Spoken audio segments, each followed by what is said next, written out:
Hi, and welcome back to the Drama-Free Healthy Living podcast. I'm your host, Jess Cording. And today we're going to talk about what to eat when you're exhausted and craving all the carbs and sugar. So this comes up quite a bit, during things like when we have like time changes, or if someone is going through a really busy or stressful season where it's impacting their sleep. I see this a lot with my clients who are new parents. When you're really tired, there are physiological changes that cause you to crave certain foods that you might not notice most of the time or that you might not be so drawn to. And I have found that this can create some stress for people. So today I wanted to demystify that experience and share some tips for what to eat when you're feeling really tired. So if you are feeling sluggish, cranky, you're sleeping, you didn't sleep well, and like all you want to eat is like, candy and sugary coffee drinks and potato chips and I don't know, like all the sugary things. That's not, I think sometimes people get really down on themselves and something I see a lot is they talk about that they have no willpower. And I like to step in and remind you that a lot of this is your body trying to protect you. Like when you're tired, your body's like, oh no, like my defenses are down. If I have to outrun a predator, like I'm gonna need energy to do that. And our body recognizes carbohydrate as a very quick hit of energy. It sees a donut and is like, oh, hi, glucose, get into me. And, I think it's like our glucose is our brain's preferred fuel source. And so, sometimes when we're under duress, when we are going through phases where our energy is low, our resources are down, our body wants help getting back to baseline so it can feel better and do the things that it thinks it needs to do. Fat also, sometimes we experience fat cravings when we're really tired too, and fat also can play a role in energy needs. Fat is more of like a stored form of energy. It's a little more slow burning. So sometimes if you're really, really tired, you might notice that you're also drawn to like greasy things because on some level, your body's like, oh, okay, if I eat that, that's going to help me store energy to get through a really tough time. So just wanted to shine some light on that.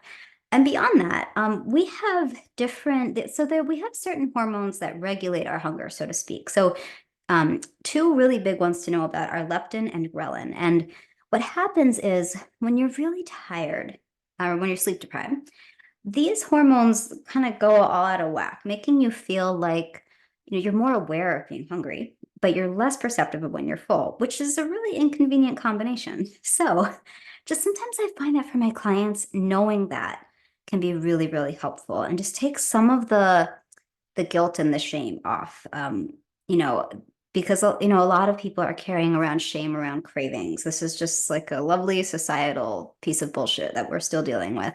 So I just wanted to take that burden off of your shoulders. And just to know that a lot of this is biology and physiology.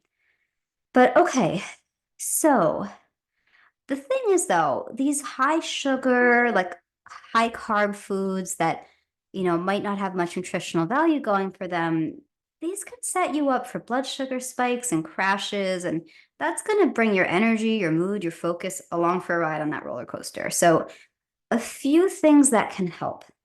So one, don't skip carbs altogether. Instead, what I recommend is have small amounts, but spread them out through the day.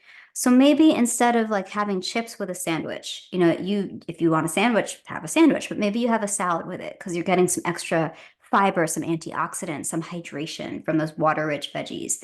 Hydration can also help boost alertness. Or maybe, instead of like having orange juice with your cereal in the morning, and maybe you still have your cereal, but you add some nuts on top. And then maybe a little later you have an orange, then you're going to get the fiber and the extra hydration. Choosing higher fiber complex carbs can also help because these break down more slowly.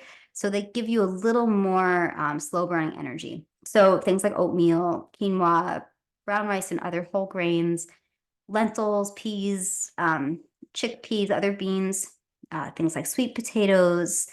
I'm not anti-white potato at all, but they do tend to have a little less fiber. And high fiber foods like berries, apples, pears, citrus, all good stuff.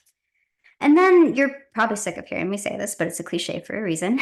Pair your carbs with protein and fat. This helps stabilize blood sugar. And this is what is going to help you feel full and energized for a while. So, if we're talking about snacks, rather than just an apple, pair your apple with nut butter or have plain Greek yogurt with berries or, avocado toast using whole grain bread. Or if you're really craving chips, tortilla chips are calling your name, eat them with guacamole. And then for meals, I would say reach for some kind of lean protein like chicken or fish or tofu, and then introduce some whole grains and some cooked veggies.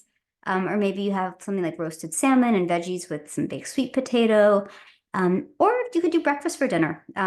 Or any meal, honestly. Like maybe you do like a veggie and cheese omelet with a side of roasted potatoes or a slice of whole grain toast. And in terms of beverages, instead of amping up the coffee intake, because I understand that can be very, very tempting. Because yes, in the short term, coffee or caffeine helps us feel more alert. But what happens is that, and you've probably experienced this, you can find yourself shortly thereafter feeling kind of jittery, a little more anxious. You might find that your mood is all over the place. So I would say keep it to your usual coffee intake, or even go slow if you need to. I'm a big fan of green tea and matcha tea because you are still going to get a little caffeine, but you're also going to get an amino acid called L-theanine, which is very helpful for allowing you to remain focused, but calm and without those coffee jitters. So just something to consider. So if you're having a day where you are really, really dragging, and normally you would like, nope, I'm going to get another espresso in the afternoon. Maybe that's a day instead of doing like an emergency espresso. Maybe you start with a green tea, so you get a little caffeine, but without like the big hit of caffeine. So just take it as someone who used to drink 8 cups of coffee a day. It, it can be an adjustment, but it can be done, and you will be very happy that you made that change. And just beyond that, be kind to yourself. I know it's, when you're having one of those days where you're like, why am I craving all this shit? Like, this is crap. I don't want to be eating these things. I said I wasn't going to do this. Like, acknowledging that your sleep deprivation is playing a role in your cravings can really, really help. So just remind yourself, give yourself a little reality check and be like, oh, okay, like I want that thing because I'm really tired and my body really wants that easy energy, but I know I'll feel much better if I have this other more balanced option. I don't know.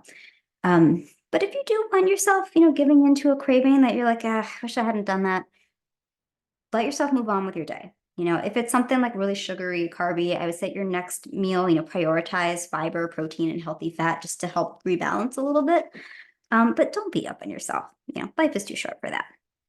So if you are, looking for more info on, tips like what to do in different kinds of situations, on my Substack, I have a whole series called WTF to Eat. So I share lots of tips for all different kinds of situations where, if this is going on, this is what you should eat. So if you're interested, you can click on the link in the show notes, or hop on over to jessicacording.substack.com. I can talk today. I'd love to see you there, and it's totally free.